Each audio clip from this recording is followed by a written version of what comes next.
para pemerhati. Kemarin video terakhir saya menjelaskan tentang apa itu peristiwa hukum dan apa itu penyelidikan dan penyidikan. Nah, dalam video ini saya akan mengupas lagi tentang masalah peristiwa hukum karena ini menjadi sebuah hal yang penting. Sebab supaya kriminalisasi itu tidak selalu terjadi, dan ini susah memang ya. Peristiwa hukum itu kan ada di dalam sebuah masyarakat, di mana ada sebuah peristiwa lalu diketahui, lalu secara empiris mencoba dipotret apa yang sebenarnya terjadi. Perbuatan-perbuatan apa yang dilakukan oleh para pihak di sana, lalu dengan suasana yang bagaimana, itu harus dipotret secara empiris dan secara utuh. Ya, kenapa menjadi susah? Karena masyarakat itu kan sekumpulan manusia, di mana di dalam masyarakat itu sebenarnya mempunyai banyak aturan, tidak sekedar aturan yang dibuat oleh negara, sehingga sangat kompleks kehidupannya. Ya. Teori pluralisme hukum misalnya mengatakan bahwa setidak-tidaknya ada hukum yang dibuat oleh negara, ada yang hukum yang timbul dari sebuah kebiasaan yang menghasilkan kearifan lokal, dan ada yang namanya etika atau moral, ya, yang lebih banyak berhubungan dengan agama. Hukum yang dibuat negara itu bagaimana? Kalau tadi hukum yang ada di masyarakat, kebiasaan itu jelas, kebiasaan di dalam masyarakat itu sumbernya akan menghasilkan kearifan lokal. Tetapi kalau hukum yang dibuat negara itu apa? Menurut saya hukum yang dibuat negara itu sebenarnya bargaining kepentingan, perwujudan kebijakan publik dari sebuah pemerintahan.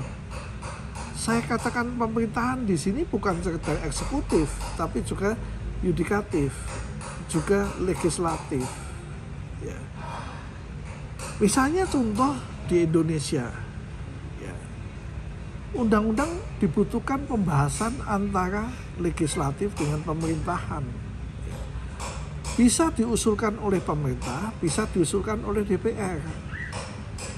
Kemudian di sana karena di dalam DPR terdiri dari banyak partai dan di dalam pemerintah pun juga ada pro dan kontra, maka yang terjadi adalah tawar-menawar. Ya, misalnya contoh Omnibus Law, misalnya contoh KUHP yang baru, ya, terjadi demo ditunda, ya, dan sebagainya. Lalu tentang Omnibus Law dan sebagainya. Itulah bargaining yang ada di dalam sebuah pemerintahan, dan kemudian lahirlah yang namanya undang-undang. Jadi boleh dikatakan bahwa sebenarnya undang-undang itu perwujudan dari sebuah kebijakan publik. Ya. Apa yang harus dipotret oleh seorang penyidik itu kesemuanya, bukan hanya undang-undang ini aja.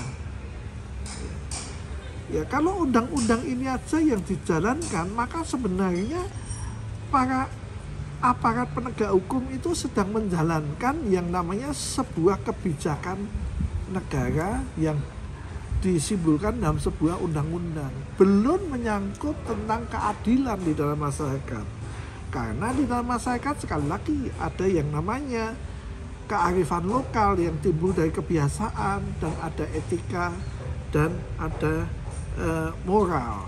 Ya, kalau misalnya contoh beberapa waktu yang lalu terjadi yang namanya kawin tangkap, yaitu sebuah daerah. Lalu diterapkan undang-undang di situ.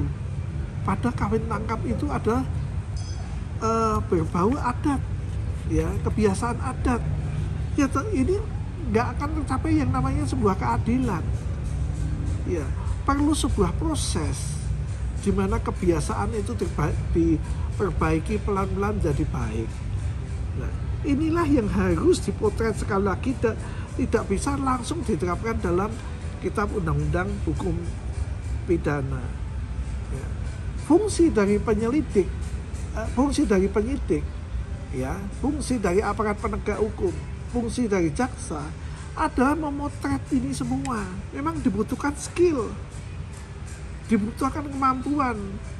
Tapi saat ini yang diajarkan hanya sekedar untuk membaca peraturan, kemudian menerapkan peraturan, dan kalau tidak cocok ya kemudian akan dikejar, ya dikejar terus. Bagaimana caranya supaya timbul pengakuan, nah, atau dengan kata lain mencari kesalahan-kesalahan. Inilah yang terjadi sebenarnya dalam proses penegakan hukum di Indonesia saat ini, sehingga proses yang namanya kriminalisasi itu akan susah dihilangkan kalau aparat penegak hukum dia hanya diajarkan bagaimana membaca peraturan. Ya, kalau menafsir pun juga belum pas, apalagi memotret sebuah kehidupan dan masyarakat secara empiris, secara detail. Itulah semestinya yang dikehendaki di pasal 143 ayat 2, yaitu dakwaan jaksa penuntut umum, memotret semua kejadian. Tetapi yang terjadi saat ini ada minimal ada dua kemungkinan. Data yang masuk ke jaksa penuntut umum tidak lengkap, sehingga jaksa penuntut umum membuat datanya, membuat dakwaannya tidak lengkap. Tetapi ada juga yang memang menurut saya tidak punya kemampuan untuk memotret, sehingga dakwaannya adalah sekedar mencari kesalahan orang dan menerapkan dalam peraturan yang berlaku. Itulah yang saat ini terjadi, sehingga kalau ingin mencoba mengurangi minimal proses kriminalisasi, perlu peningkatan kemampuan dari aparat penegak hukum. Dengan cara apa? Membaca hukum sebagai sebuah tata nilai, bukan hukum sebagai sekedar kumpulan dari peraturan yang dibuat oleh negara. Walaupun di situ juga ada tata nilai, tetapi hanya sekedar kumpulan yang dihasilkan dari bargaining politik. Ya, ini kita baru bicara di posisi penegakan. Karena itu saya senang lagi waktu Pak Narto, Wakil Ketua Mahkamah Agung bagian yudisial, mengatakan perlu peningkatan kemampuan bagi hakim untuk menangkap semua yang terjadi.